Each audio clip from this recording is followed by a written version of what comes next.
महादेव महादेव, हर बार की तरह अब की बार कोनो चूक ना होके के चाहिए। काल के शोभा यात्रा वो अखंडानंद के जीवन की अंतिम यात्रा होके के चाहिए। ऐसा नहीं होई पंडित जी।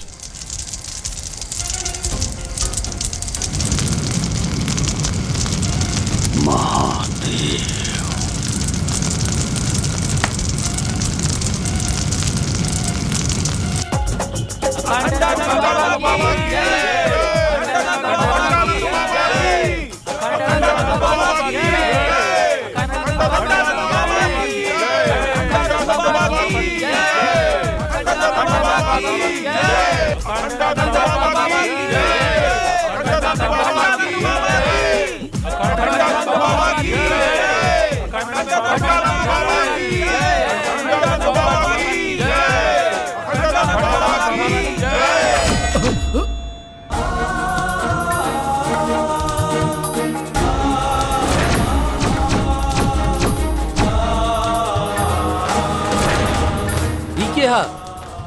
एकरा बारे में जाने चाहता रहा तू लोग की के है?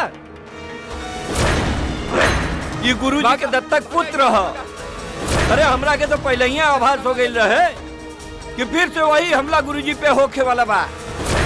यही से हम काले रुद्र के खबर भिजवा देले रहनी यहाँ आवे खातिर।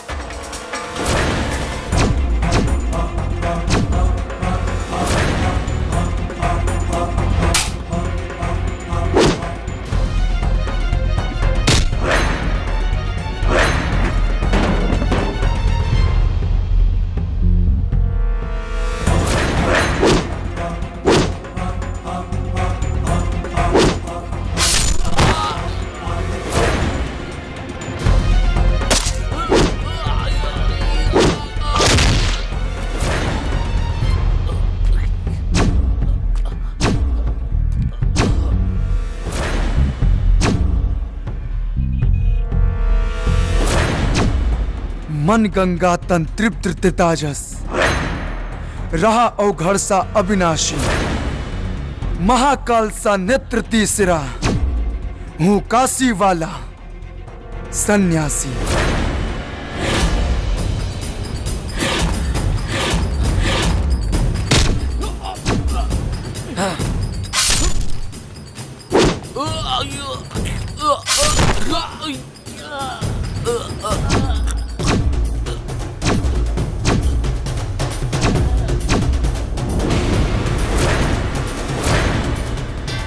और के बा जे साधु संतन के भेष में शैतान बन के हमरे बाबा के मारल चाहता। अगर हिम्मत बता सामने आके वार करा सन।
एक बार त्रिलोचना जी या हमनी के आपस में विचार करके आपसी मतभेद के समाप्त करे का प्रयास प्रणाम। खिलाई पंडित जी और सबके मिठाई खिलाई। कौने बात खातिर? रौर जवान बेटा आ गई और दूसर कल हम मृत्यु से बच गई नहीं। पंडित जी, हम अपना माई के दिहल वचन से बंधल बानी। ना तो रउआ बहुत अच्छे से जानतानी कि हम रउआ की जिंदगी की प्रार्थना करी, ऐसन तो कबो ना हो सकेला।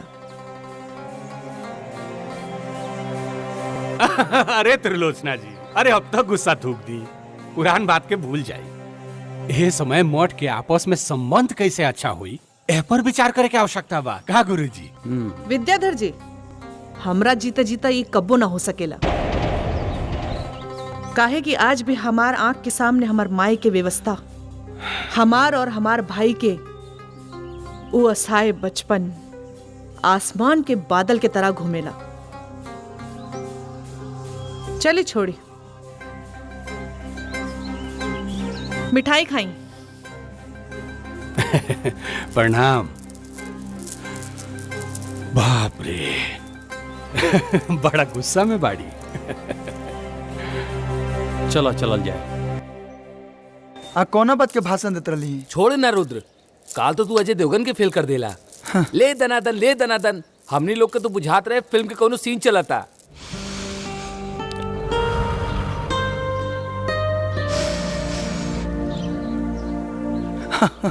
हाय देखो, असली फिल्म के सीन तो हेजा लुकता।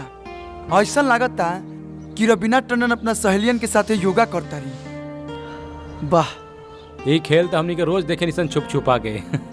छुप छुपा के ई काहे? वो कहे कि गुरुजी देखिए ना तो सीधा काल कोठरी में। अच्छा, तू कहा तो राउंड ट्रॉली घुमा के सामने का नजारा हम दिखा दी। काहे कि हमारा राधा भी वही बाड़ी ना। अच्छा तो सामने से दिखाओ ना। अभी दिखाओ तनी। हाँ,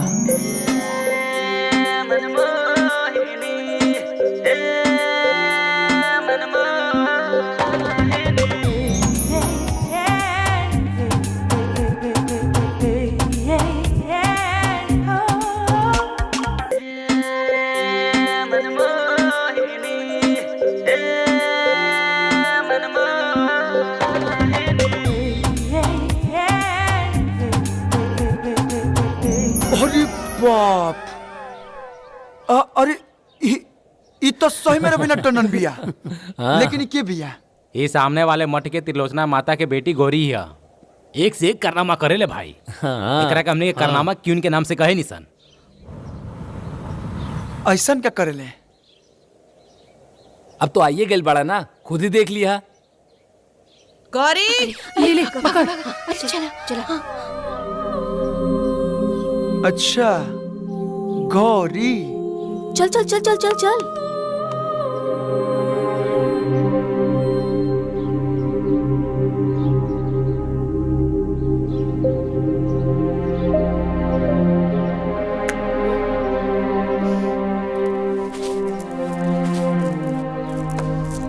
राधा, ई नया लड़का कौन है?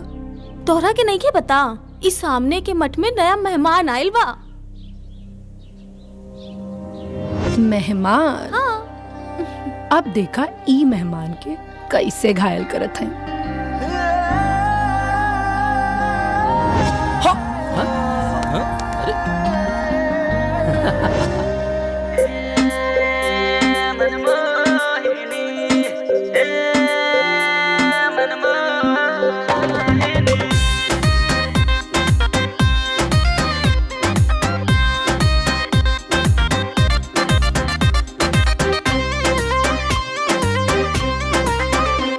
नैना को चुरा रे, तौबा तौबा, तेरी आंखों के इशारे, तौबा तौबा, नैना को चुरा रे, तौबा तौबा, तेरी आंखों के इशारे, तौबा तौबा, तेरे इश्क में बन गया जोगी, मैं बन जा तू मेरी जोगिनी।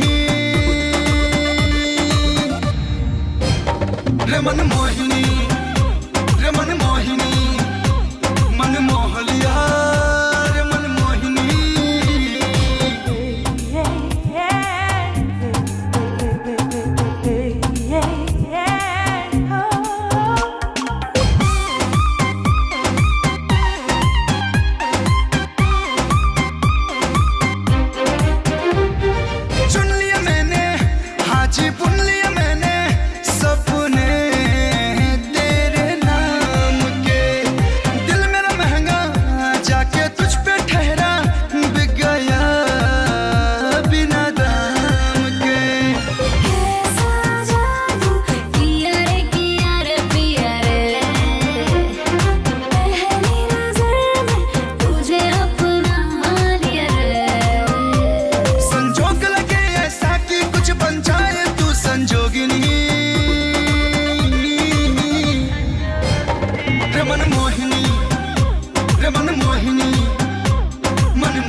मन मोहिनी, रे मन मोहिनी, मन मोह लिया रे मन मोहिनी।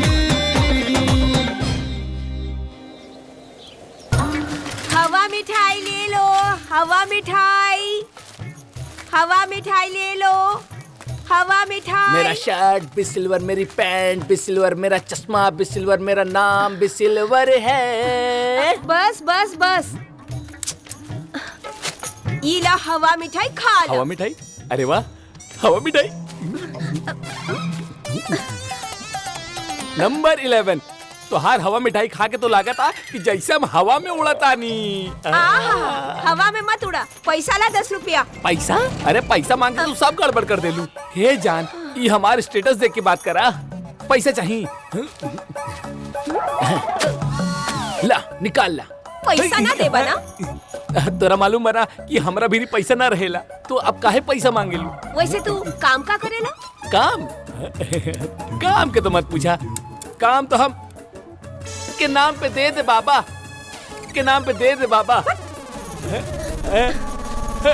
अरे और एक दिन अर्जुन से कृष्ण ने जब ये कहा कि हे केशव, मैं सोचता हूँ कि महाभारत टाल दूं, तो इस पे अर्जुन को क्रोध आ गया और वे बोले कि अरे छलिया, अगर तूने महाभारत टाल दी तो मैं सर्वश्रेष्ठ योद्धा कैसे बनूंगा। और फिर क्रोध में आकर उन्होंने अपना सुदर्शन चक्र उठा लिया। माताजी, मैंने बुक में रीड किया था, सुदर्शन चक्र कृष्ण ने उठाया था। कहानी मैं जानती हूँ कि आप, और वैसे भी क्रोध में कौन सा व्यक्ति किसका हथियार उठाकर प्रहार कर दे ये कौन जानता है। अच्छा, तो मैं क्या कह रही थी? माताजी आप सही कहता जी, सुदर्शन चक्र अर्जुन के पास था। वही तो, अर्जुन ने अपना सुदर्शन चक्र उठाकर कहा कि हे केशव, अगर तुमने महाभारत टालने की तनिक भी चेष्टा की तो मैं तुम्हारा सर धड़ से अलग कर दूंगा।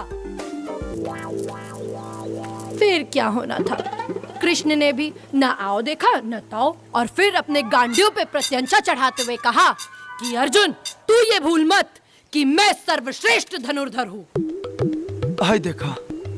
किंतु माँ, अर्जुन पांडुपुत्र वो सबसे बड़े धनुर्धर थे, और गांडीव तो अब आप कहेंगे कि गांडीव तो अर्जुन का था। तो एक बात बताइए कि आप एक भाषा की महाभारत पढ़िएगा तो एक ही न कहानी जानिएगा। अब अलग अलग कहानी जानने के लिए अलग अलग भाषा की महाभारत पढ़नी पड़ती है। हाँ माताजी सही कह रहे हैं। फिर क्या हुआ माताजी? तो फिर क्या हुआ, कृष्ण ने बिना विलंब किए अर्जुन के ऊपर अपने बाणों की वर्षा कर दी, और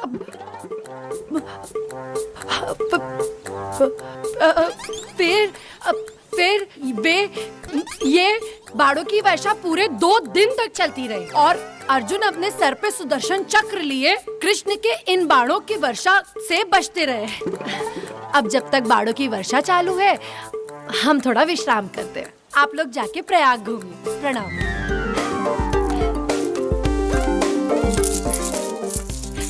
हे मैडम, हे मैडम, ई का होता? तनिक अपना काथा में न सुधार कला, न तो एक दिन तारा सामने कोनो जानकार भक्त मिल गए ना, तो सारा माता जी बनल भुलवा दी। बेफिक्र रहा, जे जानकार भक्त होई वो हमरा लगे काहे आई कहानी सुने। हाँ। और अगर आ भी जाए तो ओकरा के समझावल हमार काम बा, तो हार ना। चला गौरी, देर हो रहल बा, माता इंतजार करत रही है।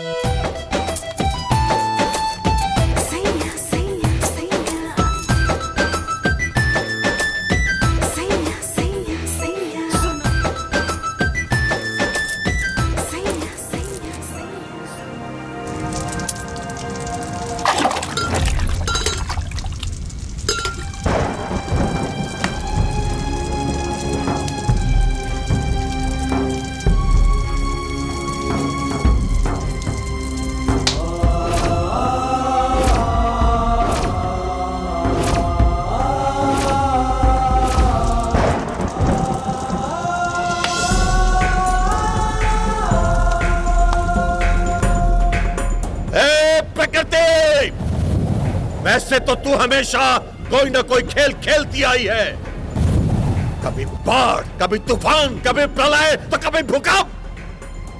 लेकिन इस बार जो तूने माध्यम चुना है अपना खेल खेलने के लिए, वो गलत है। क्या दोष है ऐसे निर्दोष और नादान बच्चों का? तुझ में और मुझ में यही अलगाव है, यही मतभेद है मेरा। मैं तुझे तेरा ये खेल खेलने नहीं दूंगा। तो याद रख, तू भी अपना यत्न कर ले, मैं भी अपना प्रयत्न नहीं छोड़ूंगा।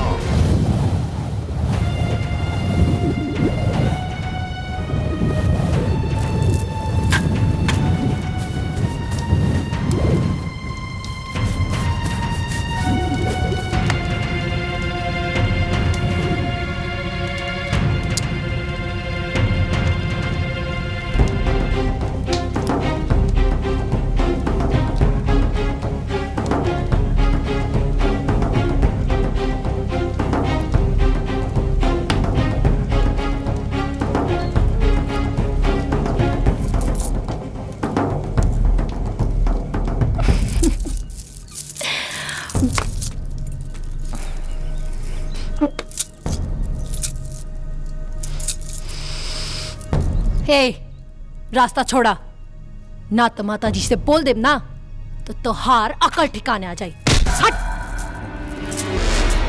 बाम बाम हमाओ देखा ताने की चेहराई कबले बाज के पंजा से छटकर दिया। चल रहे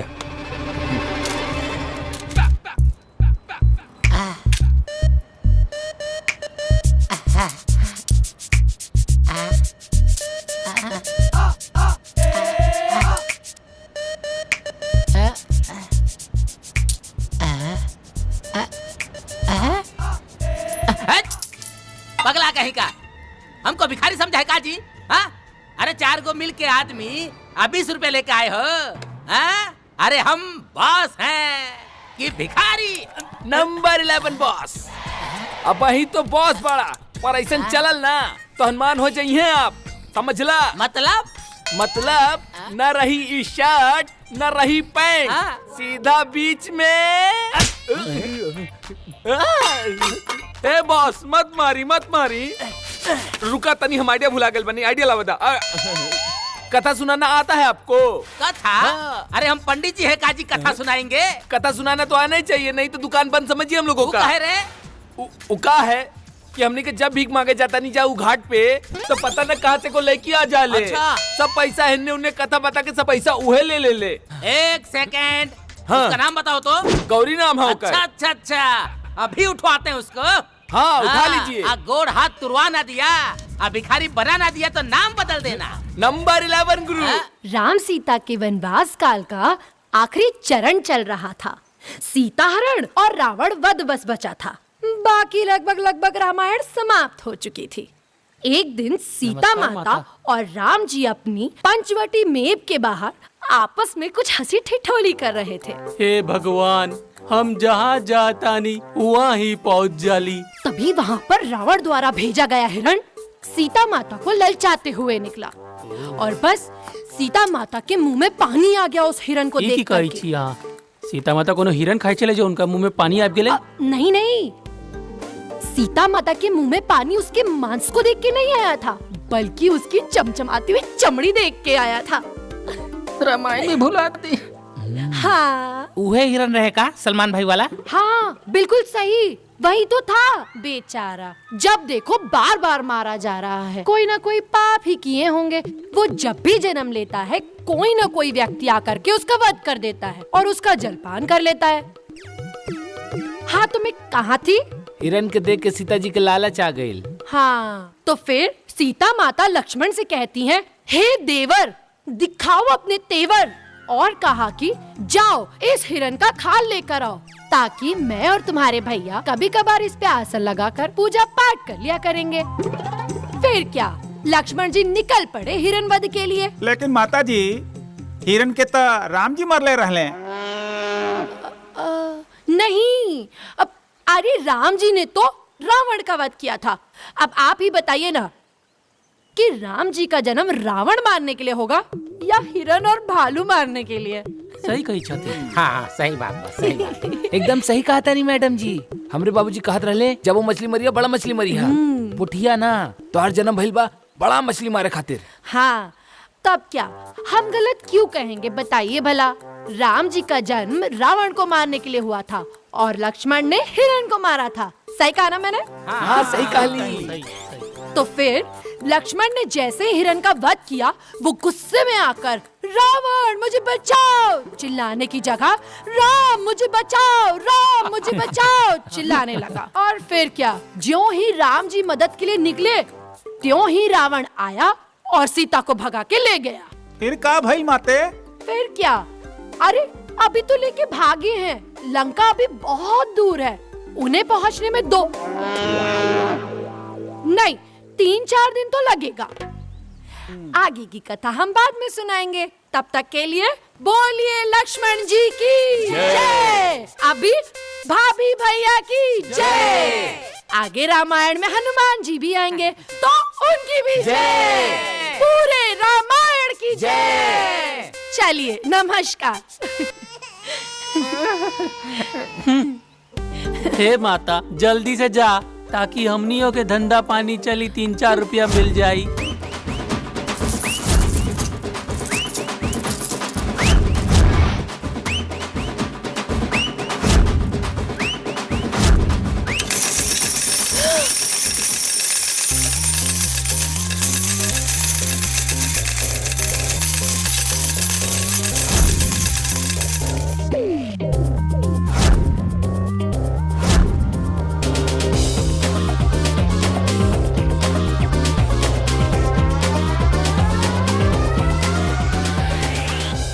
पगला गई बड़ा का, हमार सारा चिल्लर काहे गिरा देला।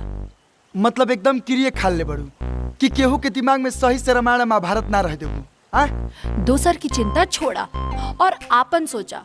ढेर हमरा पीछे पड़बा ना तो हमनी दोनों के मठ के बीच में जौन महाभारत चल रहल बा, वो एक दिन तोहरा के ही कुरुक्षेत्र में खड़ा कर दी और मजबूरन हमरा के तोहार वध करे के पड़ जाए। अगर तू साथ देबू ना तो चुटकी बजा के महाभारत जीत ले। काहे से कि हम दुश्मनी के पेड़ के जड़ से खत्म करे पे विश्वास रखिला, ना कि ओकरा के पानी से सींच के ओकरा के लंबा जीवन देहल पसंद करिला, बुझ लो। अच्छा, इतना हिम्मत बात तोहरा में? तो आवा आज हमार मठ के छत पे। काहे चिलम पिएबू का? का मतलब? हम तोहरा के पहले कस लगावत देख के ना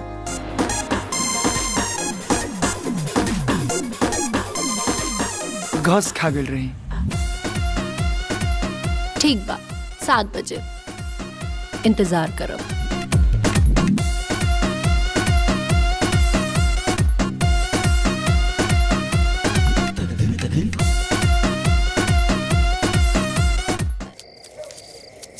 द माचिस द चिल्लम जलावे खातिर। अरे माचिस तो हम ओहिजे भूल गई नी। हैं? जाके लेके आवा जल्दी। हाँ। अरे काकी तो नीचे ही बैठल हुई, माचिस कैसे लाई? हे भगवान, अब का हुई? अरे गौरी रुका, हम कुछ उपाय करत आनी। ई का करी? पता ना, कहीं गई होगी। लावा मसाला तो लावा, तब तक भर के रखी। जाना तारू, जब तक दू फूक ना मार ली तब तक नींद ना आवे। हमनी की आदत बिगाड़ देले बाड़ू। तू तो बातें मत करा। हाँ, तो हमनी के बिगड़ ले बा? ओहो, तू सच में आ गईला। तो तू का समझ लू? अरे इतना भी वादा के कच्चा नहीं खी। चला, अब आइए गईल बड़ा तो लावा माचिस दो। माचिस का हुई? ई चिलम कैसे जली? हाँ, माचिस तो ई नीचे भूल गई बाड़ी।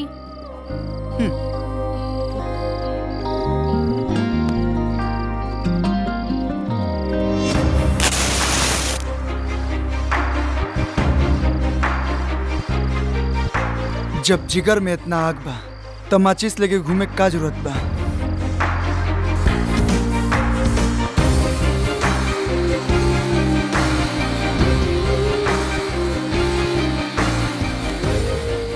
अब जब चिल्लम जलाइए देले बाड़ा तो पहला कश भी तू ही फूकला।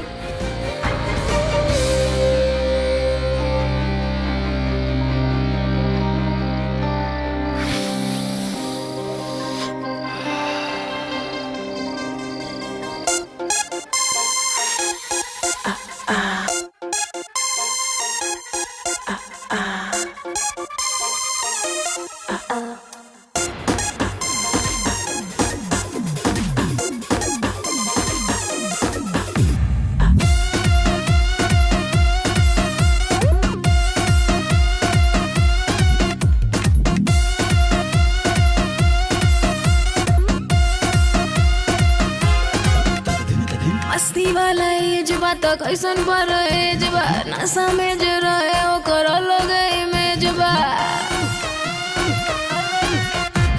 मस्ती वाला एज बा तो कैसन पर एज बा नशा में जो रहे ओकर अलग इमेज बा छोड़ दो तू आज लाज शरम शरम लेके हाथ में चिलम मारा दम लेके हाथ में चिलम मारा दम लेके हाथ में चिलम मारा दम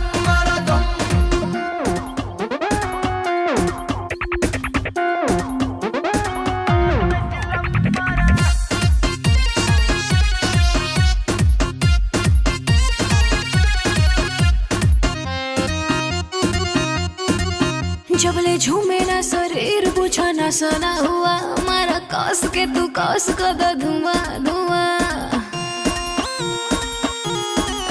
जबले झूमे ना शरीर बुझा ना सना हुआ हमारा कस के तू कस कर दे धुआं धुआं नाच कबाही के भाई नाचते आस्ते बिके झूमना चायावा हो जा मस्त मस्त राखो ताखो तू आज सारा धर्म करम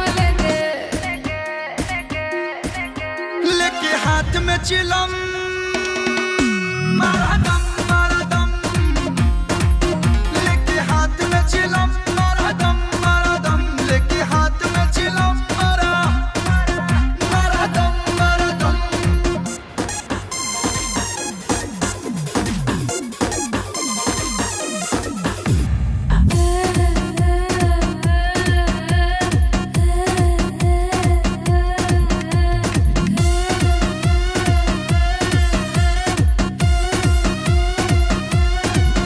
दुई फूंक में तो मूड बम बम करी हो सरे थना ना विस की आराम करी हो दुई फूंक में तो मूड बम बम करी हो सरे थना ना विस की आराम करी हो ये पूरा बॉडी में ही भर दी ही जोश जोश अब हिला दे हम कई कोस कोस लीला मजा थोड़ा थोड़ा आज नरम गरम लेके हाथ में चिलम मारा दम लेके हाथ में चिलम मारा दम लेके हाथ में चिलम मारा दम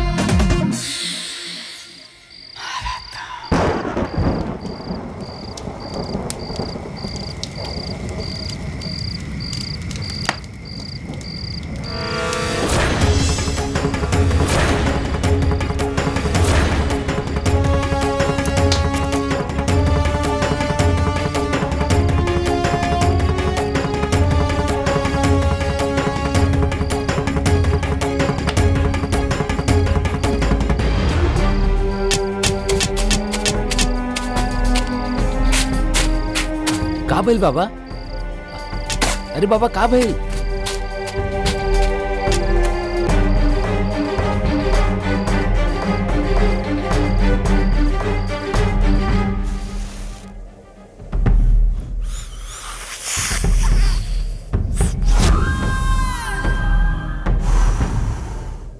महादेव बम बम ई चिलम के बुझ रहल आग के तरह ही तोरा दिल में सुलग रहल गौरी के पावे के चिंगारी कहीं बुझ के राख ना हो जाए, यही से बार बार एकरा के हवा देत रहे नहीं। लेकिन कब तक? ओइसे हमार सलाह माना, आई धुआं के जिंदगी से बाहर निकला आऊ कर जौन अखंड मठ के सिंहासन के पावे खातिर हम कर रहल बानी। बम बम हमार चिंता छोड़ते हमरा जौन करे का बाऊ हम कर ले। तू सोच कि तोरा का करे का बा, काहे कि मठ के असली वारिस आ चुकल बा। हमारा तहार भलाई यही में बा कि हमरा से हाथ मिला ला, ताकत दुगना हो जाए। बिल्ली के पंजा और शेर के पंजा में जमीन और आसमान के अंतर बा। कहीं बिल्ली के पंजा शेर के पंजा के वजन उठा सकेला? महादेव महादेव की जय। चलिए आज की कथा यहीं समाप्त हुई। अब जिसको जिसको दक्षिणा चढ़ाना है वो चढ़ाए और बाकी अपने आराध्यों का ध्यान करें।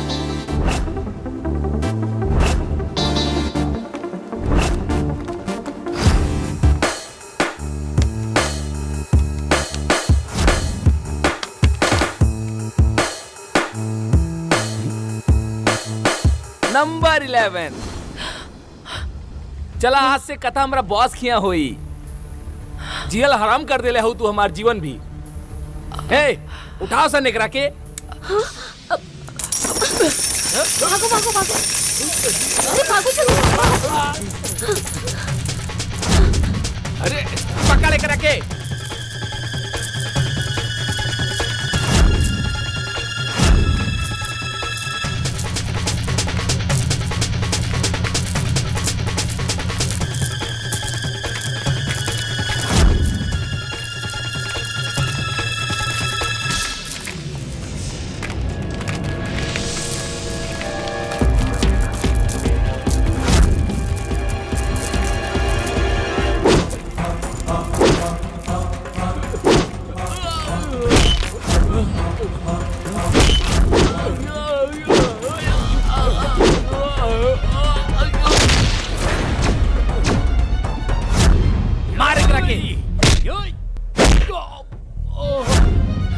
मार।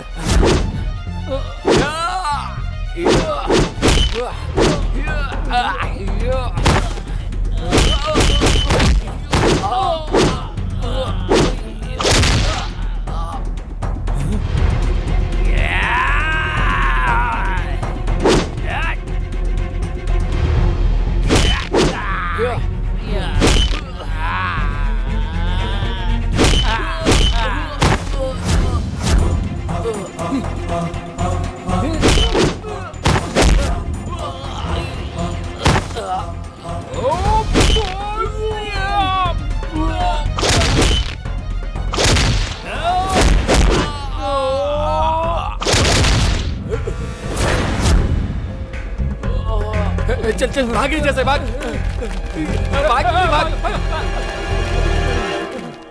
सही समय पे आके हमार जान बचावे खातिर धन्यवाद। अगर सच्ची में धन्यवाद देवे के बना तो हमरा मठ पे आके धन्यवाद दी। हाँ तब हम जानी।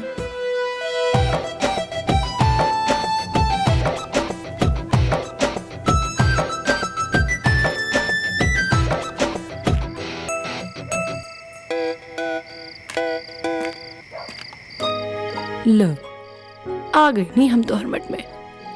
अब तो स्वीकार बाना हमार धन्यवाद।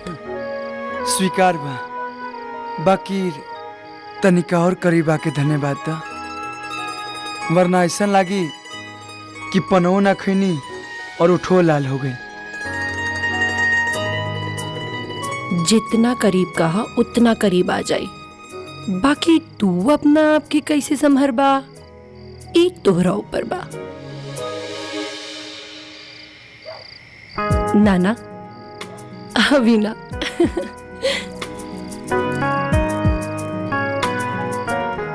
हवन के सामग्री के जो लिस्ट दिले बनी वो भी तले आ जाए।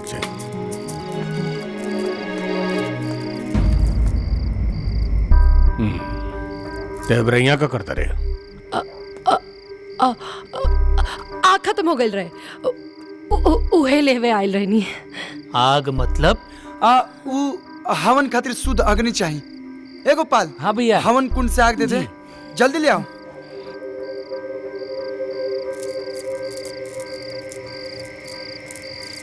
ली भैया। हाँ हो गई। चल हम तो के मठ तक छोड़ देते नहीं। चला।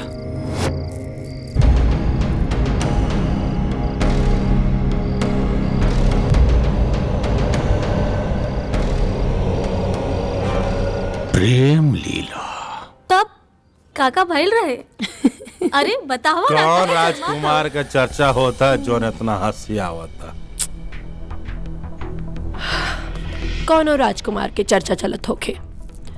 उसे तोहरा का मतलब? चलो चलो। तितली जब आसमान में उड़ लेना तो अपना आप के सतरंगी दुनिया का रानी ही समझ ले, लेकिन जब के ओकरा के पकड़ लेला ना तो ओकर सारा रंग उतर जाएला। ई का बदतमीजी बा। बदतमीजी जवान दिन हम कर देब ना तब पर आग तो छोड़ दे, नरकों में जाए से तोरा घिन लगी।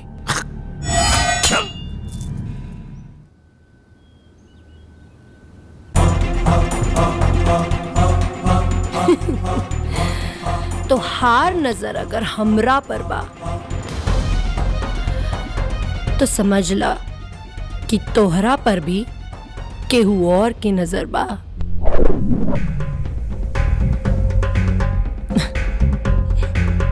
बम बम।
शाम इस राग में तो भी संग दे सैया।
महादेव। ये धुआं से करेजा जरावला से कुछ ना होई, बल्कि अपना करेजा पर सवार अपन दुश्मन के सामने से हटावे के पड़ी। मतलब ई कि हमार सिंहासन आ तोहरा जिद के बीच में बस एक ही गो दीवार बा, रुद्र। लेकिन ये दीवार कमजोर बा, काहे कि नकली ईंट के नींव पर खड़ा बा। अगर हमनी के चाहल जाई तो मिल के ई दीवार के गिरा सकता नहीं जा।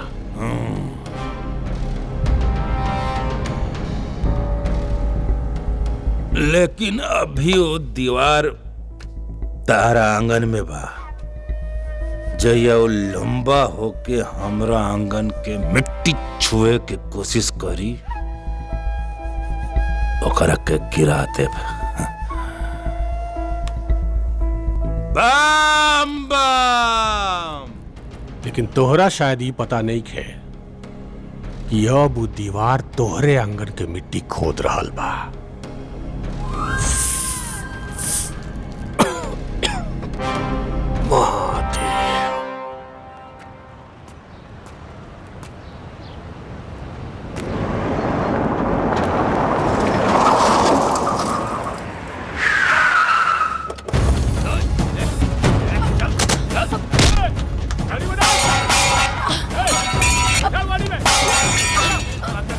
छोड़ छोड़, बचाओ।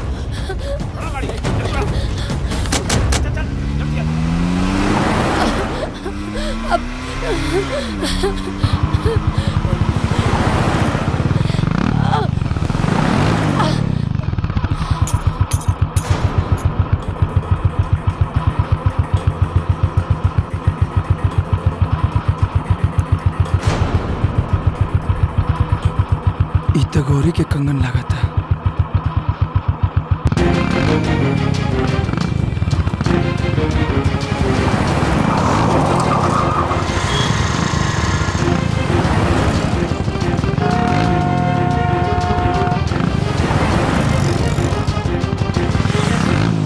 अरे बोस, कब तक हमने के भीख मांगब? हमार लोग के भी आशीर्वाद दे दा, शादी करके घर बसाई जा। नंबर 11 देखा गोल्डन बाबा इहो ब्याह करी। ए मालिक आगे लागल, ये रहली ये रहली नंबर 11 बॉस। अरे बैठाओ यहाँ पर बैठाओ। अरे बहुत तारीफ सुने हम भाई इनका कथा का बड़ा चर्चा सुने हैं, आज हम कथा सुनेंगे। अरे मालिक, अरे मत पूछी। अरे सुनल सुनल जो भी ज्ञान बा ना वो भुला जाई। अच्छा अच्छा। अरे बहुत उटपटांग कथा होला मालिक। एकरा कथा में कबो अर्जुन के हाथ में सुदर्शन चक्र रहेला तो कबो कृष्ण के हाथ में गांडीव,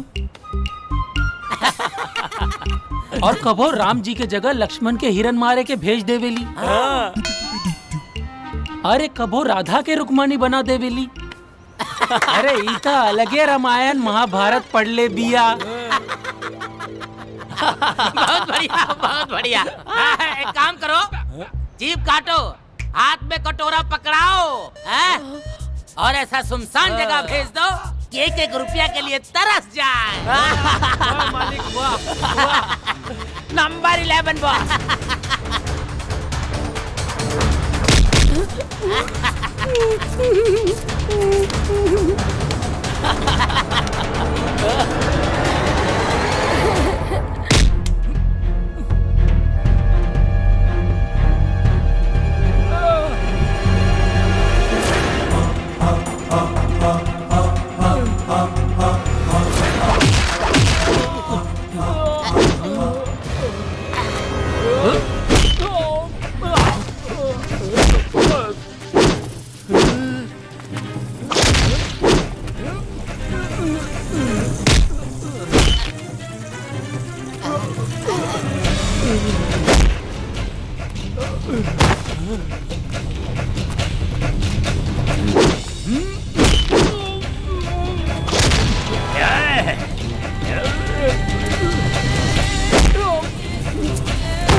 अरे पकड़ा मालिक, पकड़ा।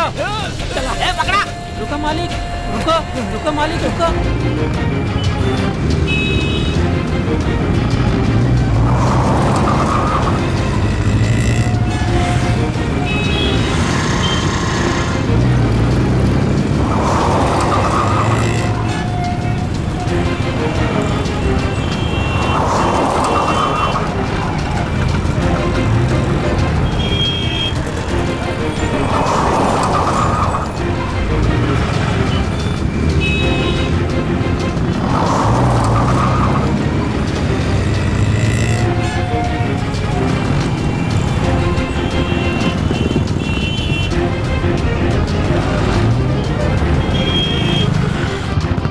अरे रुक जा, कहा था नहीं, भाग के ना जा बेटा कहीं पे, तोरा के छोड़ब ना।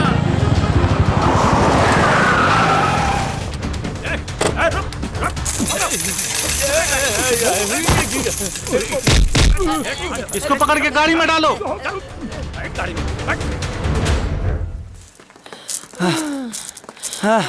अब अरे मोरी माई हो, ए भी खारी साहब हमरा पीछे भूत की तरह पड़ गइल बा।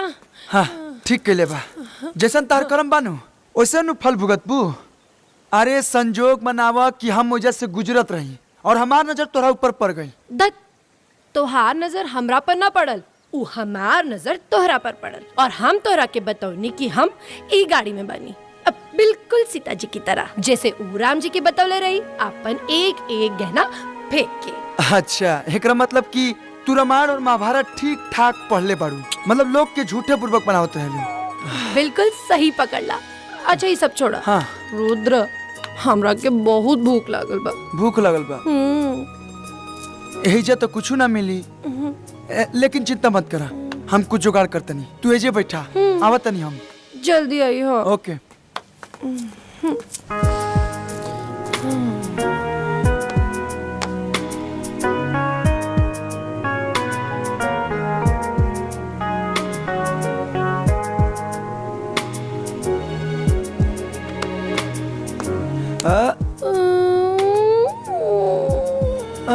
हाँ कुछ मिलल? बहुत ढूंढनी, बहुत ढूंढनी, बहुत ढूंढला के बाद बस अमरूद मिला। ई तो हमार पसंदीदा बा। तू ना खाइबा? देबू तो काहे ना खाई। लेकिन ई तो एक गो बा, हम झूठ ना खाइले। अच्छा रुका, हम तोरा के मामा दाते काट के देता नहीं। मामा दाते? मामा दाते। मामा दाते तो हमार एगो बचपन के दोस्त जानवी बोलत रहे। जानवी? हाँ जानवी, और वो कहत रहे कि किताब में लिखल बा ना, ई धरती नारंगी नियन गोल बा, लेकिन हमरा लागेला कि धरती अमरूदी नियन बा। अच्छा हाँ। और का? और ये चांद भी ना अमरूदी नियन बा। और है कि सूरज भी अमरूदी नियन बा। अच्छा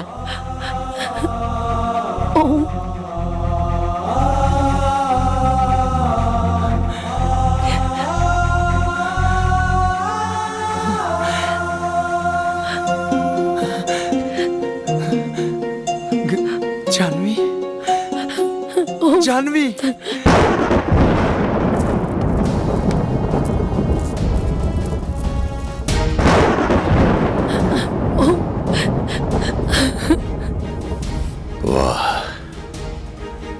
तूने तो अपने इरादे की रफ्तार बढ़ा ली है प्रकृति, लेकिन सफल नहीं होने दूंगा मैं।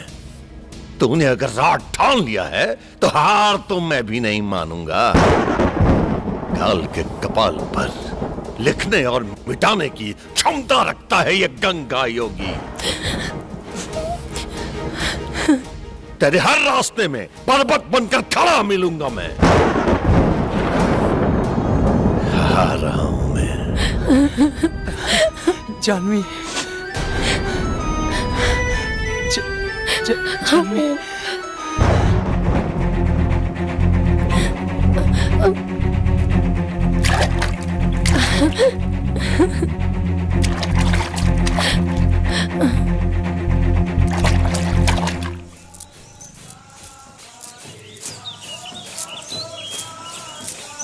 प्रणाम माता जी। का भाई? गौरी अखंडानंद के बेटा रुद्र के साथ घूमतिया। जानवी, ओम जानवी। एकानन चतुरानन पंचानन प्रणाम गुरु।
प्रेम के नशा तोहरा सर पर ऐसन चढ़ल बा कि तू सारा सीमा लांग के वो अखंडानंद के बेटे से प्यार कर बैठ लू। जेकरा मटके एक एक इंसान से हमरा के नफरत और घृणा बा। लेकिन माँ, रुद्र और हम बचपन के दोस्त हैं। बचपन के दोस्त बारह तक का भइल रुद्र, हमेशा खातिर ओकरा से दूरी बना के रखा। बाबा रुआई भूल रहल बनी कि हमार असली नाम ओम हा और ओकर नाम जानवी। ओम जानवी, ओम जानवी, ओम जानवी। वो 12 साल पुराना जिंदगी रहे, लेकिन अब तोहरा के ई प्रेम से दूर होके के पड़ी।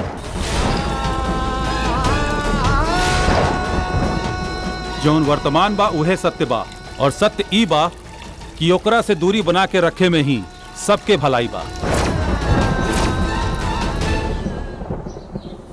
गुरुजी समझ में ना आवता, ये हो सकेला कि दोनों के मिलान हो सके और ये दोनों मट के बीच में जौन खाई बा वो भर जाए। शंभुनाथ जी, हमरा से वो बरसन पुरान मंजर फिर से न देखल जाई, काहे कि सामाजिक दबाव के कारण हमरा से जो चूक भइल बा ओकर टीस आज भी हमरे मन में बा।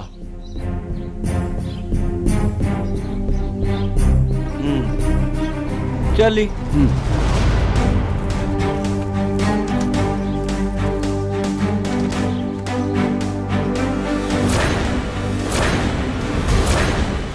वाह पंडित जी वाह, अच्छा शास्त्र पढ़ोले बानी अपना दत्तक पुत्र के। अपना सारा मर्यादा पार कर चुकल बा। हम अपने आप के शांत रखे के कोशिश कर रहल बानी, न तो वही तरह रउआ पुत्र के भी उहे जगह पर सामाजिक कटघरा में खड़ा कैले रहती जैसे रउआ हमार माई के खड़ा कैले रहनी। अवश्य कर सकत रहलू त्रिलोचना, अवश्य।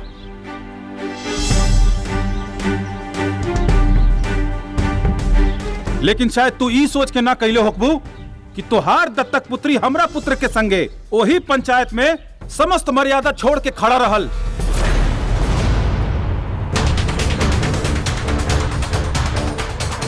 देखा त्रिलोचना, एक दूसरा पर दोषारोपण कैला से बेहतर बा कि दुल्हन के समझा के अलग रखल जाए। अवश्य। उन दोनों को अलग करने में ही उन दोनों के साथ साथ इस प्रयागराज की भी भलाई है, वरना प्रकृति उन दोनों के मिलन को माध्यम बनाकर बहुत ही भयानक खेल इस बार कुंभ के मेले में खेलना चाहती है। रघुआ के बानी बाबा? मैं कौन हूं इससे अधिक? मेरी बात पर ध्यान दीजिए आप लोग।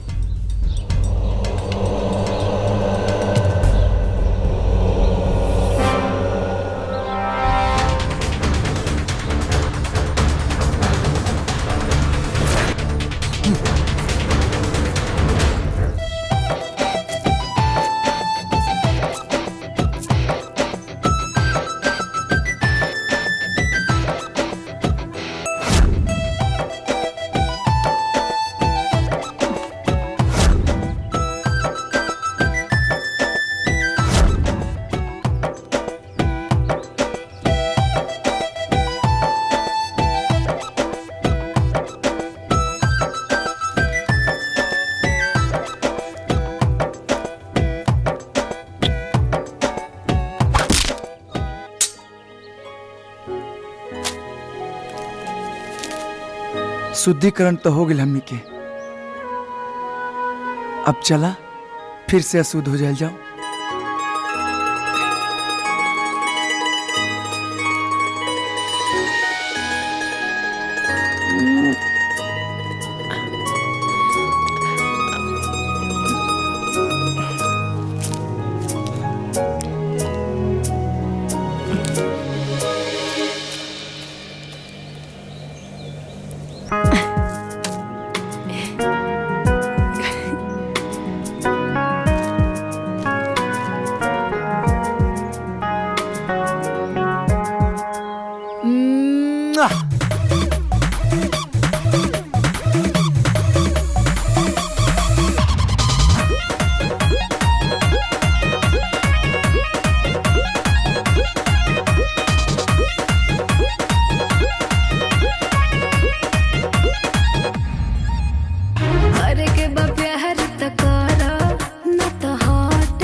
सबसे कहत जानू हो रे रे रे रे रे रे रे धनिया धामिनिया बन के डहट जानू हो तनिका सट जानू हो धनिया धामिनिया बन के डहट जानू हो तनिका सट जानू हो।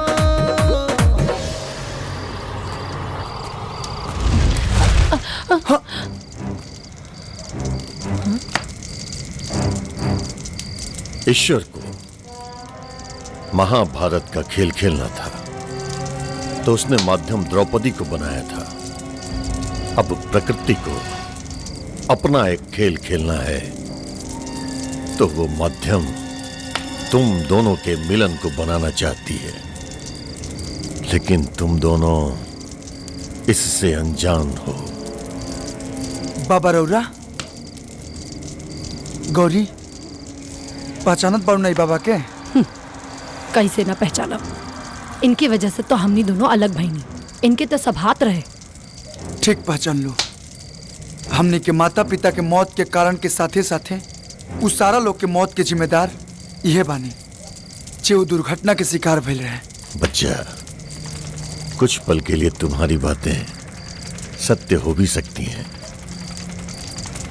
लेकिन तुम दोनों इस सत्य से कैसे छुटकारा पाओगे कि उस दुर्घटना में सिर्फ और सिर्फ तुम दोनों ही जीवित बचे। हमनी के ढकोसला में दोनों लोग नहीं जा पड़े वाला। हम तो बस ये जानता नहीं कि हमनी के माता पिता के मौत के जिम्मेदार रोवे बानी, और अब हमनी दोनों के भी अलग कर चाहता नहीं। हमनी के कोनो बात रो ना मनब जा रोवा जा सकता नहीं। एक न एक दिन तुम दोनों मेरी बात अवश्य मानोगे। फिर भी चेतावनी दे रहा हूं तुम दोनों को, हो सके तो एक दूसरे से दूरियां बना कर रखो, वरना प्रकृति तो अपना खेल खेल ही जाएगी।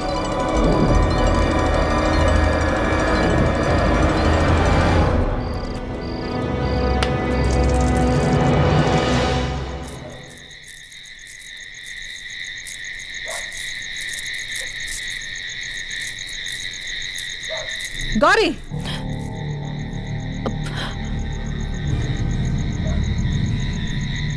रुद्र से मिलके आ रहल बाड़ू ना? नाता झूठ। तोहार आंख बता रहल बा कि तू झूठ बोला ताड़ू। तोहरा के मना कैले रही ना कि वो रुद्र और वो मठ से दूर रही हा, पर फिर भी तू मिलके आ रहल बाड़ू। लेकिन माँ, ऐसा का बा कि ई दोनों मठ में इतना नफरत बा? कारण, तू कारण जाने के चाहताड़ू ना? ता सुना, बात तब के रहे जब यहाँ कोनो महिला मठ ना रहे। हम, हमार माई और इंद्र तीनों अखंडानंद के मठ में रहत रहनी। हमार माई के अखंडानंद से लगाव हो गई। रउआ के ई महिला से का संबंध बा? आज आपके ई बात स्पष्ट करही पड़ी। मठ में ई महिला के और आपके बारे में लोगन के बीच में अलग अलग चर्चा चल रहा बा। हम ए विषय में कुछ बोलल नहीं की चाहत। लेकिन काहे? देखी लोग, जब गुरुजी के आई महिला के बीच में ऐसा कोनो बातें नहीं खे, तो फिर गुरुजी कौना बात के स्पष्टीकरण देस? ऐसे में ई महिला के अपमान हुई, ई कहने का समझत लोग। अरे ई महिला के मठ से बाहर कर दी विद्याधर जी। बाकी ऐसा तो नहीं खे महाराज कि पुरुष मठ में स्त्री के रहल निषेध बा। अरे ऐसे में कहू के निकाले के का जरूरत? शंभुनाथ जी, बाकी स्त्री में और ई महिला में काफी फर्क बा। ये अधिकार जोन बा ओई में महिला समाज के अध्यक्ष बाड़ी। हाँ, पंडित जी अगर कोनो संबंध कहिए तो समाज कुछ सोची। देखिए, इस सब पे तर्क कैला से कोनो फायदा नहीं होके वाला। हाँ, ई हो सकता कि हमनी के सुलोचना जी के ई मठ से जाए के आज्ञा दे सकता नीचा। का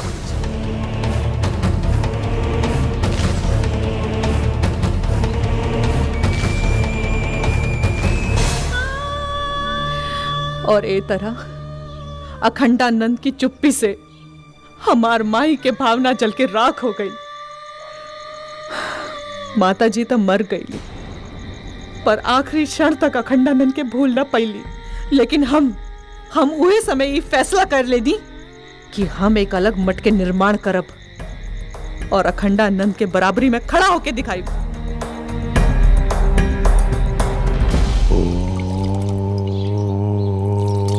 ओम सूर्याय नमः। ओम जय सूर्यदेव।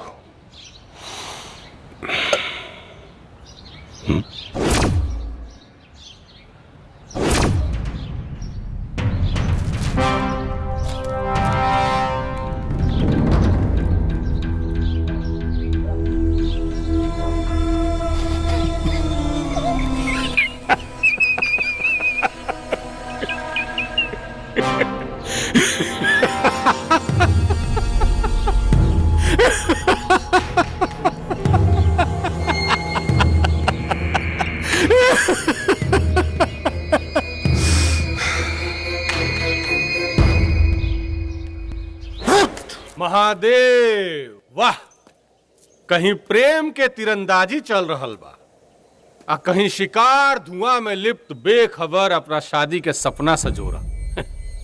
लेकिन इ मूर्ख के पते नहीं खे कि ई उठ रहल धुआं ओकरा मंडप के ना,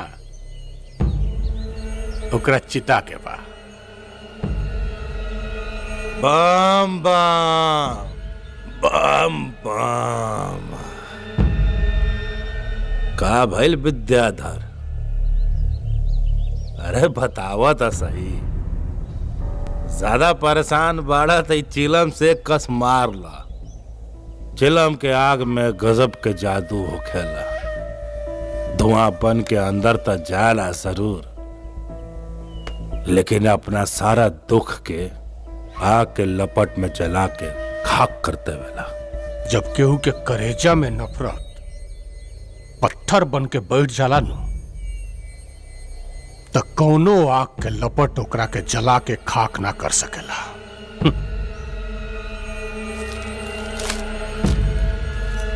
देखा,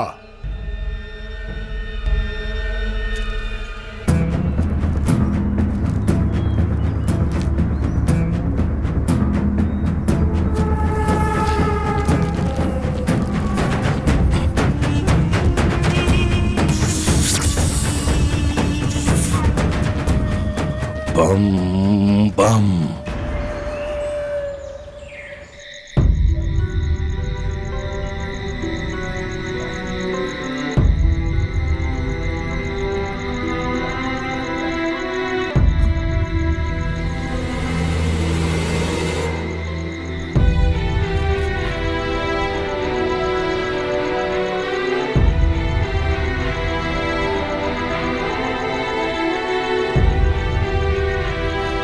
गौरी,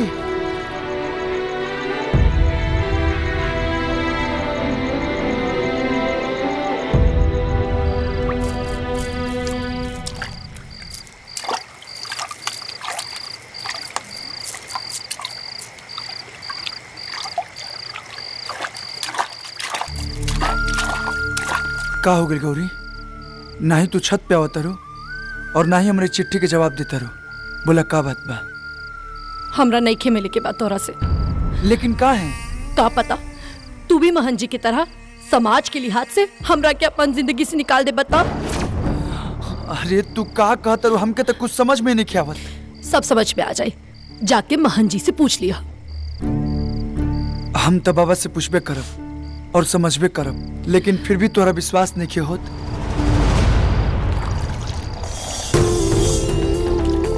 तब प्रयाग के पवित्र धरती पर त्रिवेणी संगम घाट पे तोरा से वादा करतनी कि जियब भी तो तोहरे साथे और मरब भी तो तोहरे साथे।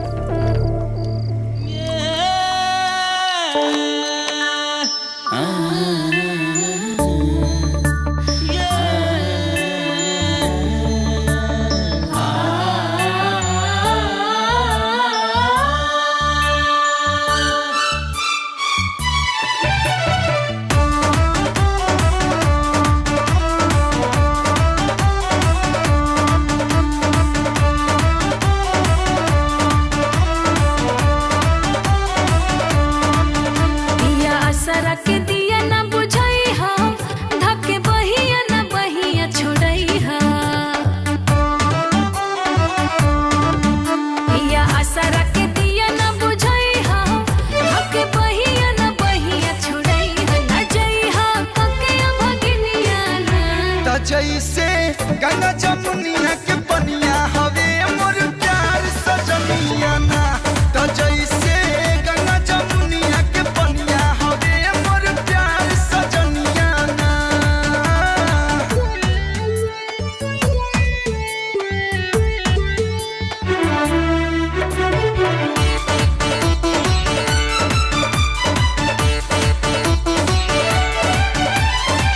देहिया ये बेजान हो जाई साथ जे तू से छूटी हो अरे देहिया ये बेजान हो जाई साथ जे तू से छूटी हो सास टूटी भले ही दिल के संग नाही टूटी हो मुझे प्यार के रोशनिया ना त चमके जैसे सूरज किरनिया हवे मोर प्यार सजनिया ना त जैसे गंगा जमुनिया के पनिया हवे मोर प्यार सजनिया ना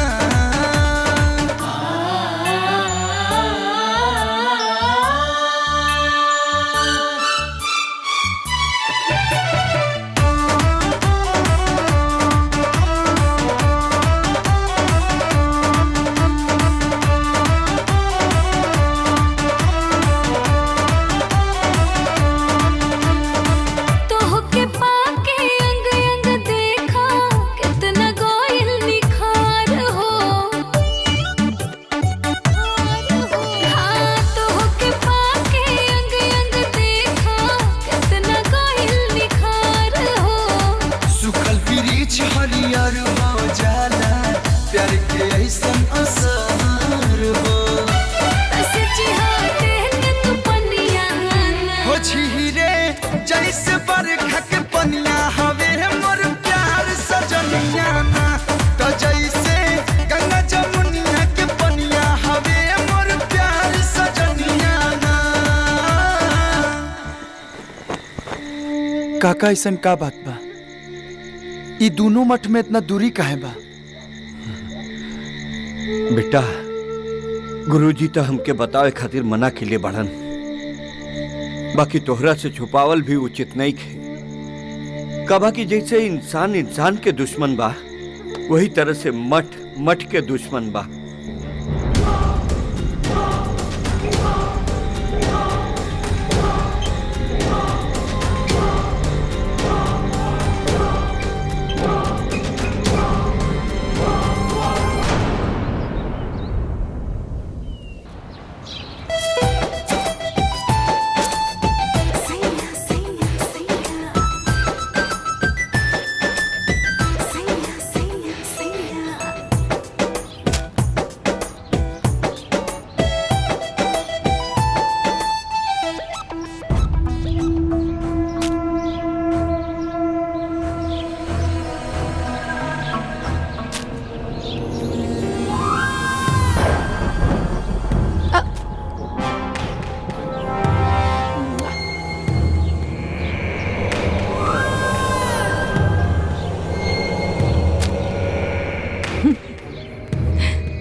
ला एगो और प्रेम पत्र।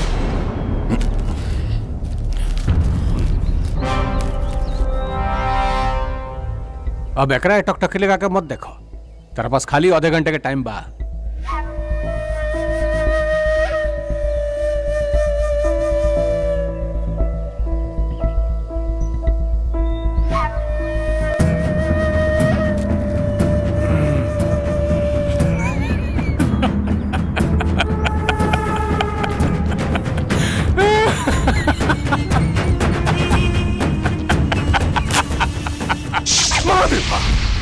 बम बम। राधा तू इतना देर कहाँ कर दिलू आ जावे में बतावा। मंदिर की पूजा करत रहनी है। जैसे रुद्रा गौरी से सच्चा प्यार करता वैसे हमहू राधा तुझसे सच्चा प्यार करी ले। सच्ची? राधा, हम तोहरे बगैर जिंदा ना रह पाई। हम अब तू रोज टाइम से मिले आ जाइया, ठीक बा? हाँ ठीक बा। हम तोहरा ये इंतजार करब। ठीक तू अबू ना?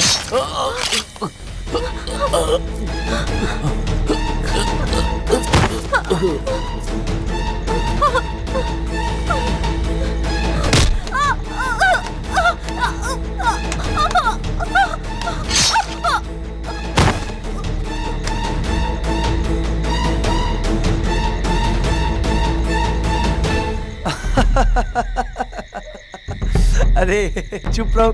अरे गोपालवा कहाँ बा? नहीं खेल औकात हो यहाँ कहाँ? अपने राधा के पास। अरे हाँ भैया। हट बोल बे फालतू। हाँ यार, तो अरे, मिल गए तो हमनी के चुप। बारे में भुला गइला। ये सब बाबा सुन लेना। जब रुद्र यहाँ बा देख का हालत हो। जब चुप। तो ऊमा केकरा के मार दिले हुए। अरे बड़े सुन बात मत बोले।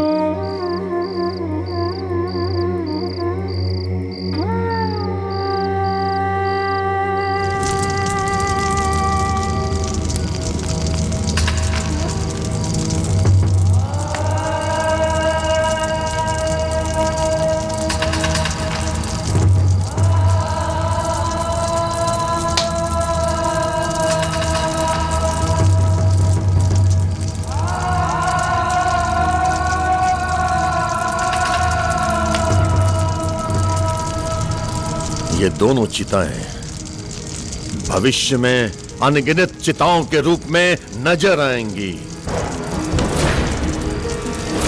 और ये सब इन दोनों के कारण और भविष्य में आगे भी होगा। अब भी समय है, अगर चाहो तो स्थिति सामान्य हो सकती है। अगर इन दोनों को अलग नहीं किया गया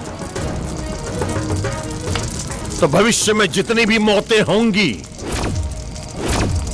उन सबको शमशान तक पहुंचाने के लिए कंधे कम पड़ जाएंगे।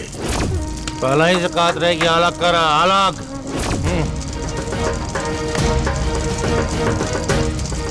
जमीनें कम पड़ जाएंगी उन चिताओं को रखने के लिए, लकड़ियां कम पड़ जाएंगी उन चिताओं के दाह संस्कार के लिए। ये त्रिवेणी रक्त से सन जाएगी। रोक लो, अभी भी समय है, रोक लो इसे।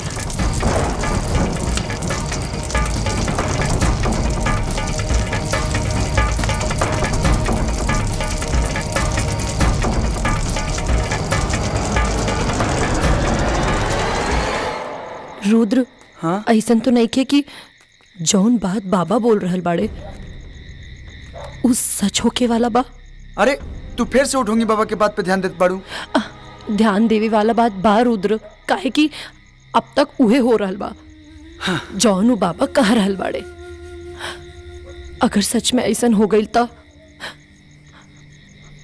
हमरा बहुत डर लागता रुद्र, बहुत डर लागता। अरे ए गौरी चुप हो जा। अरे जब तक हम साथे बानी तो डर को ना बात के। हाँ चिंता मत करा।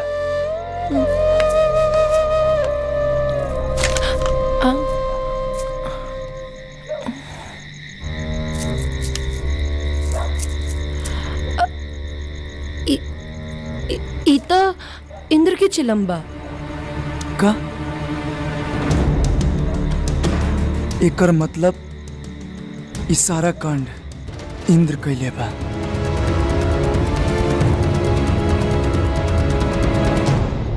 चलो निकाल। चिलम हमरा पास नहीं खे, तू ही ना रखेला अपना पास। देखा जेब में।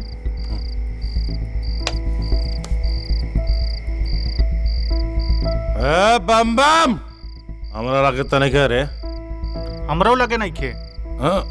देखा कहाँ बा? दूसरा के माथा पर मौत के लकीर खींचे वाला कभी कभी ये भूल जाला कि वह लकीर ओकर मौत बन के ओकर घर के रास्ता ढूंढ लेवेला।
त्रिलोचना पूछा अपन भाई इंद्र से वो ऐसा काहे कैलस, आखिर का दुश्मनी रहे लोकर गोपाल से। बस पंडित जी बस।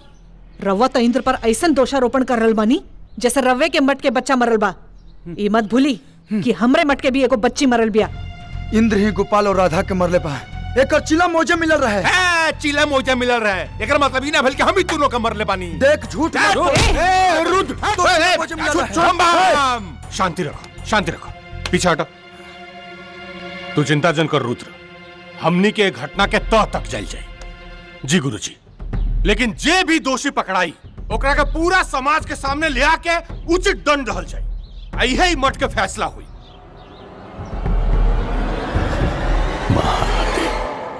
नमस्कार।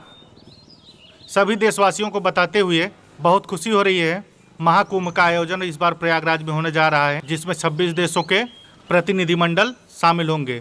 इस बार महाकुंभ को और दिव्य कुंभ को देखने के लिए करोड़ों जनता प्रयागराज में आने वाली है। सरकार उनकी पूरी सुरक्षा के लिए प्रतिबद्ध है।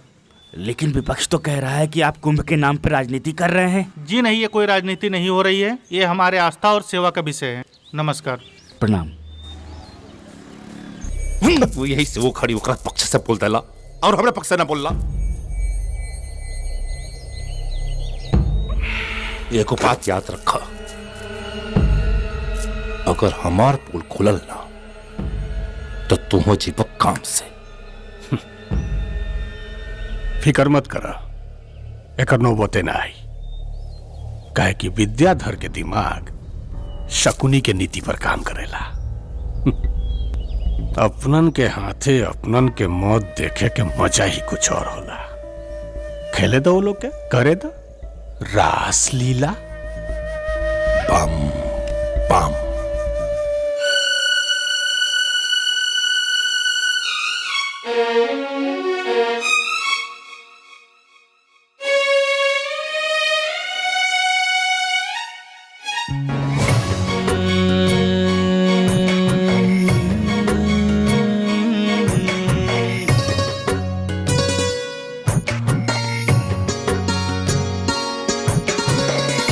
प्रेम मिलन की बेला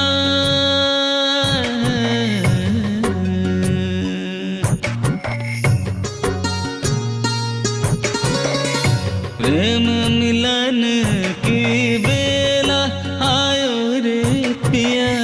प्रेम मिलन की बेला आयो रे पिया। अंग में भंग चढ़ा अंग में भंग चढ़ायो रे पिया। प्रेम मिलन की बेला आयो रे पिया। प्रेम बेला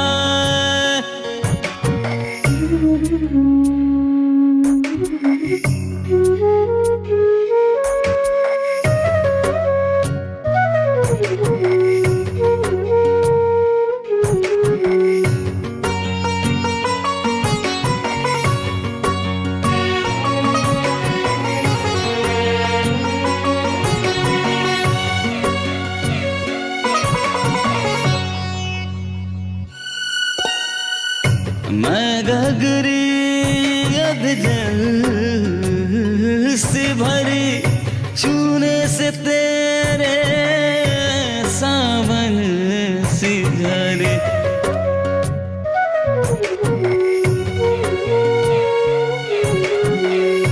मैं गगरी अध जल से भरी छूने से तेरे सावन से झरे सुध बुध सब बिसरायो रे सुध बुध सब बिसरायो रे पिया प्रेम मिलन की बेला आयो रे पिया प्रेम मिलन की बेला पिया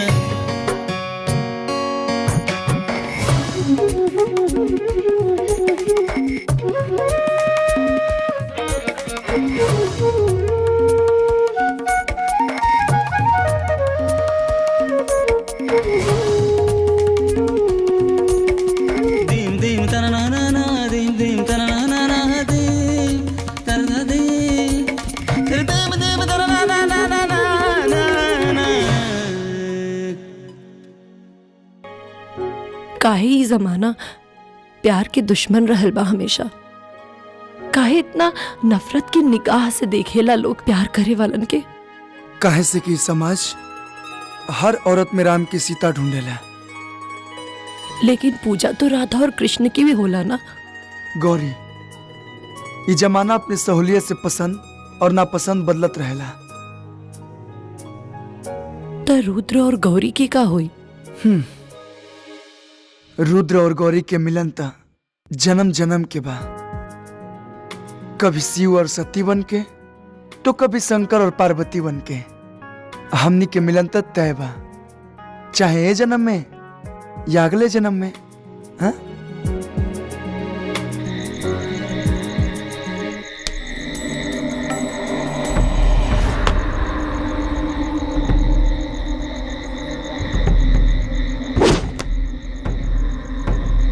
लागत मठ में कोनो गैर आदमी के पांव पड़ल बा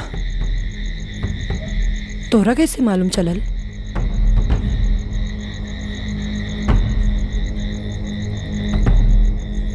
चोर चाहे कितना भी चतुर हो जाए अपन चाल ना बदलेला तू एज रुका हम देखा तनी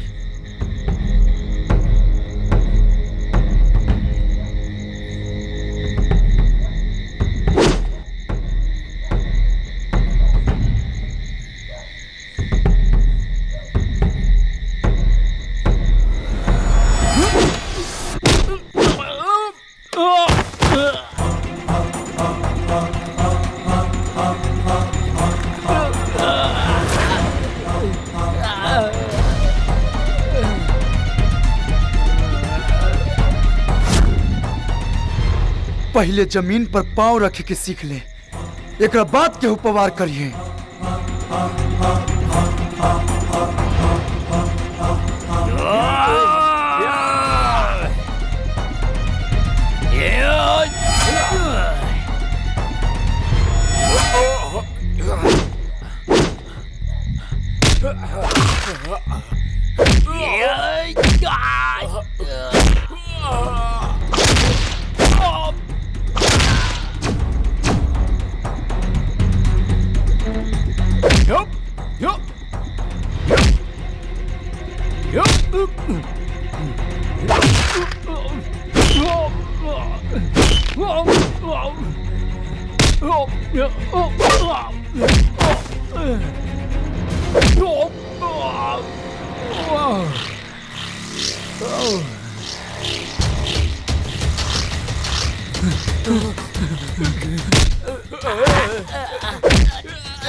रुद्र छोड़ दा एकरा के।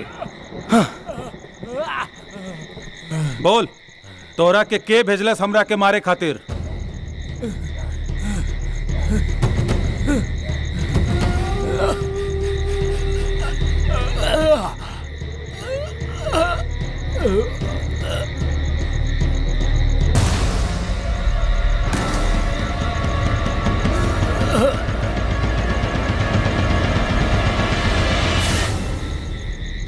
रुद्र तू?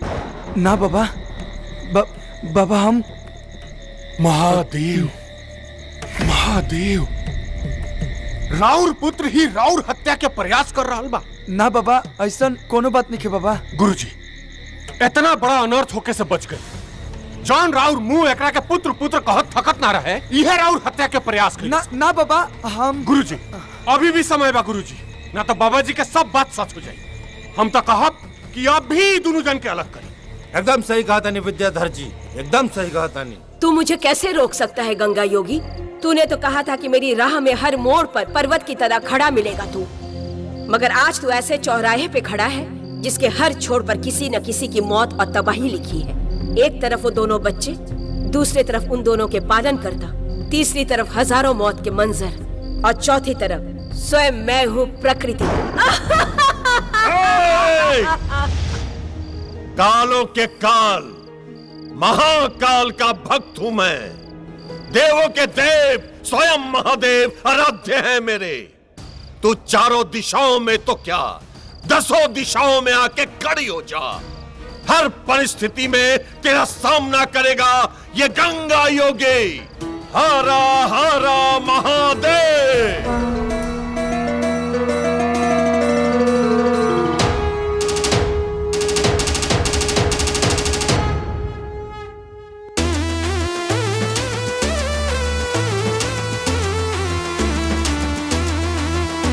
हे नाथ खंड खंड में महिमा तोहार प्रचंड बा। हे लोक में ओह लोक तोहरा हाथ में ब्रह्मांड बा।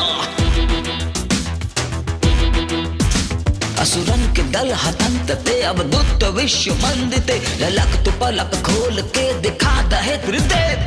जागा हो जागा हो जागा हो महादेव महादेव। जागा हो जागा हो जागा हो महादेव।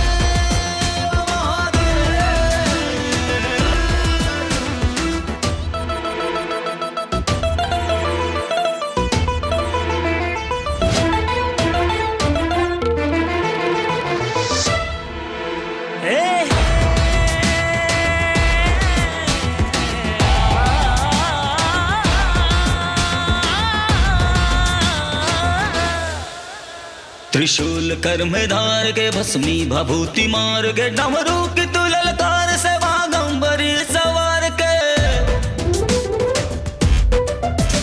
त्रिशूल कर में धार के भस्मी भभूति मार के। डमरू की तू ललकार से बागंबरी सवार के। जटा से घटा घेर के गंगा के जल बिखेर के। तांडव के नाथ नृत्य से मिटा दमन के भेव। जगह जगह जगह महादेव।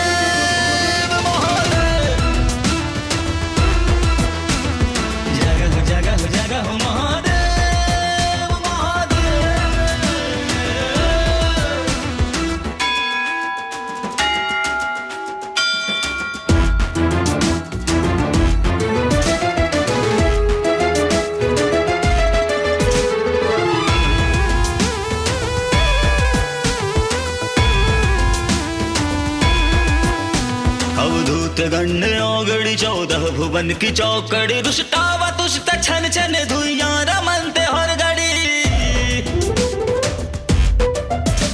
अवधूत गण्य घड़ी 14 भुवन की चौकड़ी रुष्टावा तुष्ट छन छन धुइया रमनते हर घड़ी गणराज तू बैताल के एक रूप महाकाल के विकराल रूप धार के हो जा प्रकट है देव जगह जगह जगह महादेव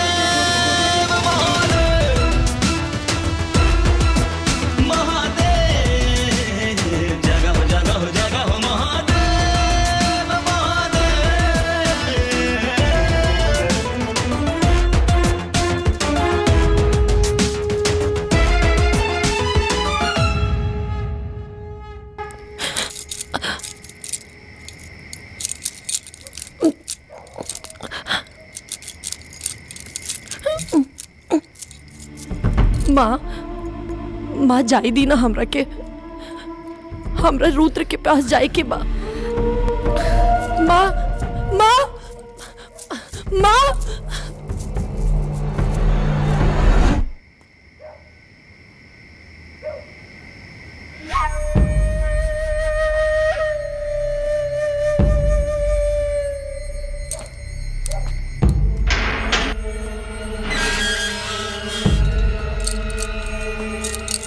रुद्र रुद्र रुद्र रुद्र के पास जाके भरत तोरा के पाव खाती हम का ना कहनी, लेकिन तोरा पता नहीं रुद्र में का लोकता जो हमरा में नहीं खेलौकत। आखिर का कमी बर हमरा में आए या बम्बा और सपना सपना रह जाई। कहला से हैं तोरा कहला से रे हैं हमारा सपना से तोड़ दे, हमारा सपना तोड़ दे रे।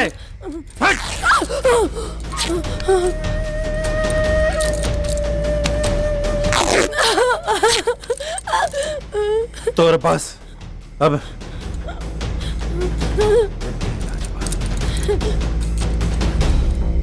ना ना ना कैसे रे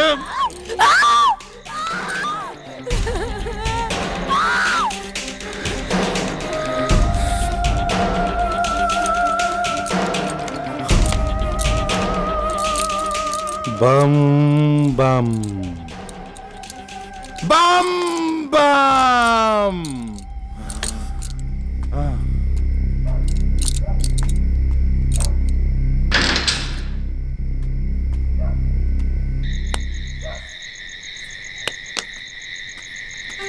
बाबा बाबा रुक जाई, हमार बात समझी। हम निर्दोष बानी, अरे हम रउआ ऊपर हमला कैसे करा सकता नहीं। हमार बात मानी, राउर जान मारे के षड्यंत्र हो रहल बा। एकरा पहले भी रउआ ऊपर हमला हो चुकल बा और इस सारा हमला विद्याधर करौले बा और एकर पोल ना खुल जाओ ऐसे सारा दोष हमरा ऊपर डाल देहलस। महादेव महादेव, रुद्री कहाँ अनर्थ बोल रहल बड़ा तू? गुरुजी, ये रुद्र उ लड़की के प्यार में पागल हो गइल बा, एकरा बात पर ध्यान देवे के आवश्यकता नहीं है। और वैसे ही बाबा जी कह दिले बड़न कि शाही स्नान तक एकरा के उ लड़की से दूर रखल आवश्यक बा, न तो बहुत बड़ा अनर्थ हो जाई। नाटक मत कर विद्याधर, नाटक मत कर। तू बाबा के मूर्ख बना सकता रे, लेकिन हमरा के ना। रुद्र, महादेव महादेव, ई तारा भ्रम हो गइल बा। सुन, अगर हमरे बाबा के कुछ भी भइल ना तो तोरा के चांद से मार देब रे। रुद्र, तोहार मति भ्रष्ट हो गइल बा। बाबा बाबा बाबा हमार बात समझी बाबा। बाबा बाबा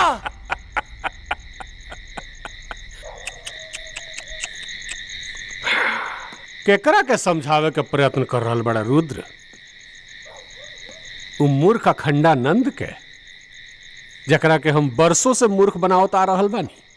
आज तक की मठ में जितना भी अप्रिय घटना भइल बानू, उस सबके सूत्रधार हम बानी। चाहे वो त्रिलोचना के माता के मठ से निकाले के सारा दोष तहार पिता मूर्ख अखंडानंद के माथा पर मरे के बात होके, चाहे वो तोर मूर्ख खंडानंद के बार बार मारे के प्रयास सब हमार देना।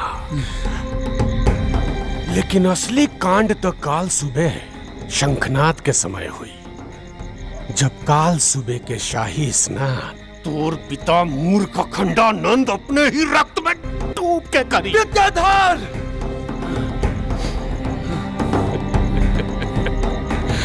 कुछ ना कर पाई बेटे, कुछ ना। महादेव! महादेव!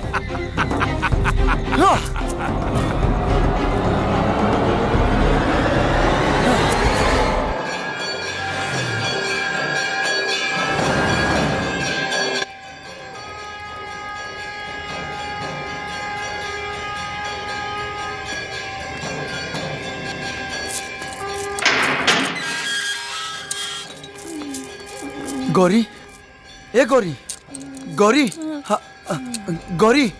रुद्र। हाँ मागिनी।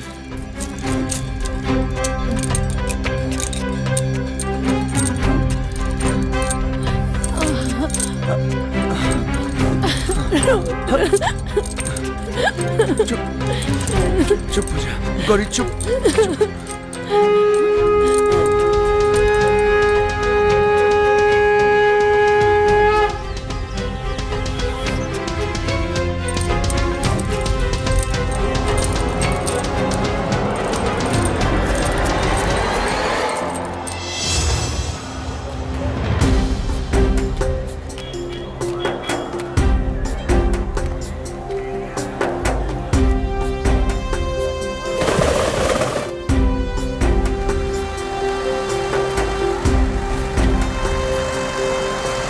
अखंडानंद बाबा की जय, अखंडानंद बाबा की जय, अखंडानंद बाबा की जय, अखंडानंद बाबा की जय, अखंडानंद बाबा की जय, अखंडानंद बाबा की जय, अखंडानंद बाबा की। डमरू वाले बाबा की जय, डमरू वाले बाबा की जय, डमरू वाले बाबा की जय, अखंडानंद बाबा की जय, अखंडानंद बाबा की। मैं आखिरी बार चेतावनी दे रहा हूं तुम दोनों को, रुक जाओ वरना अनर्थ हो जाएगा। बाबा हमने दोनों के रास्ता से आज रुआ हट जाई, न तो सच में अनर्थ हो जाई। विद्याधर और इंद्र मिलके बाबा और त्रिलोचना जी के मारे के प्लान बनौले बा। उन दोनों को तो मैं यहीं से भस्म कर सकता हूँ। मुझे चिंता उन दोनों की नहीं है, बल्कि मुझे चिंता है उस भयानक मंजर का, जो आज से 12 साल पहले मैंने तुम्हारे इन नन्हे हाथों में देखा था। वो क्षण आने ही वाला है। देखो, देखो प्रकृति को, देखो प्रकृति के उस अट्टहास को। अरे बाबा रुआ का सुनावत नहीं, का दिखावत नहीं, हमके कुछ समझ में नहीं क्या आवत। ना हमके सुनाई देता और ना दिखाई देता। बाबा आपसे हमारी विनती बा कि हमने दोनों के शांति से जिए दी। तुम्हें मेरी बातों पर भरोसा नहीं होगा। मैं तुम्हें अपनी दिव्य शक्ति देता हूं, जिसकी मदद से तुम उस मंजर को अपनी आंखों से देख पाओगे।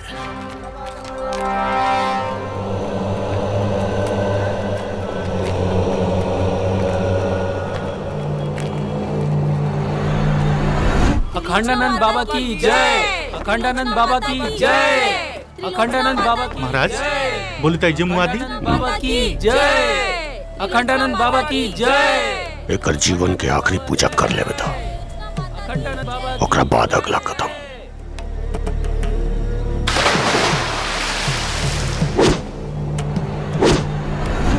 अखंडानंद बाबा की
अरे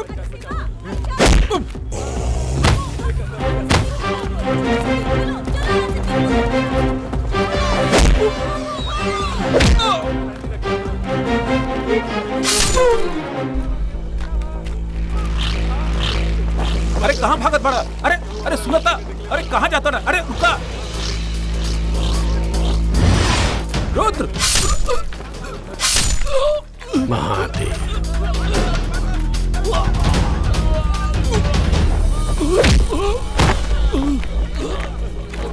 महादेव बाबा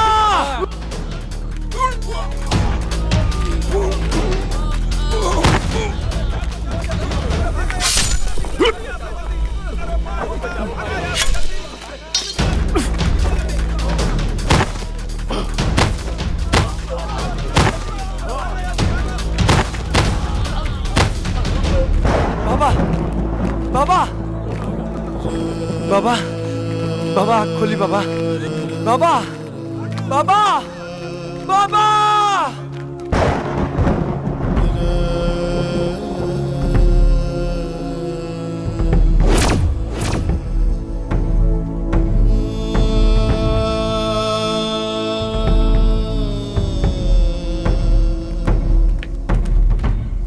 देखा, बताओ बच्चा, जिन साधु संतों ने तुम्हें जीवन दिया, शिक्षा दीक्षा दी, क्या उनकी मौत का कलंक तुम दोनों अपने ऊपर ले सकोगे? बच्चा, मैं तुम दोनों के मिलन के विरोध में नहीं हूं, बल्कि मैं उस भयानक मंजर से डरता हूं जो तुम दोनों के मिलन के बाद होगा। मेरी बात मानो बच्चा, एक दूसरे से अलग हो जाओ, बचा लो इस धरती पे होने वाले इस कलंक से।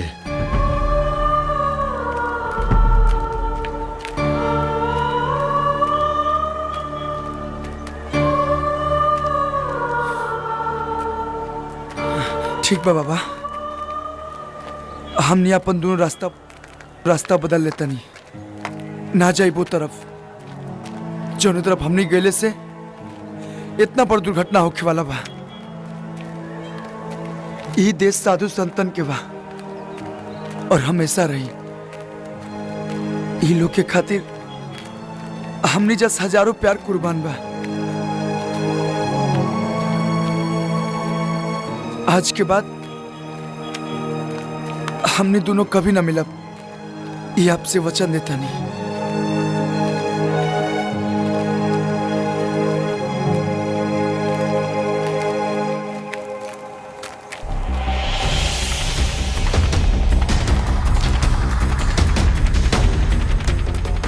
चला तानी बाबा, हमने दोनों के अपन आशीर्वाद दी।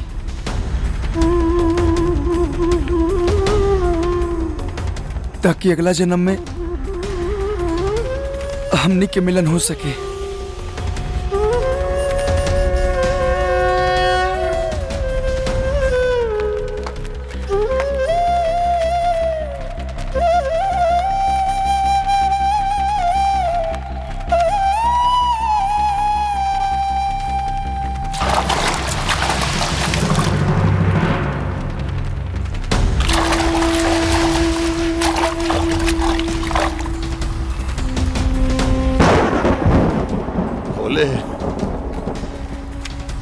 तेरा लाख लाख धन्यवाद जो तूने मेरे इस प्रयास को सफल किया। ये क्षण सदैव तुम्हारा ऋणी नहीं रहेगा।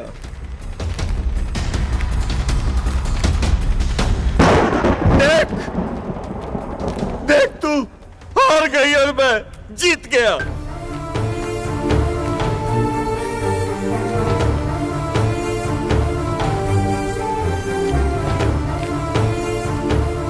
जो तू खेल खेलना चाहती थी, वो खेल मैंने खेलने नहीं दिया। अलग कर दिया दोनों को एक दूसरे से। देख, वो दोनों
अच्छा किया तूने प्रकृति,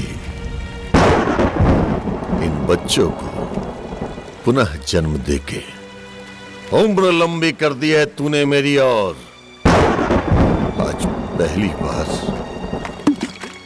अपनी जीत पे रोया है ये गंगा योगी।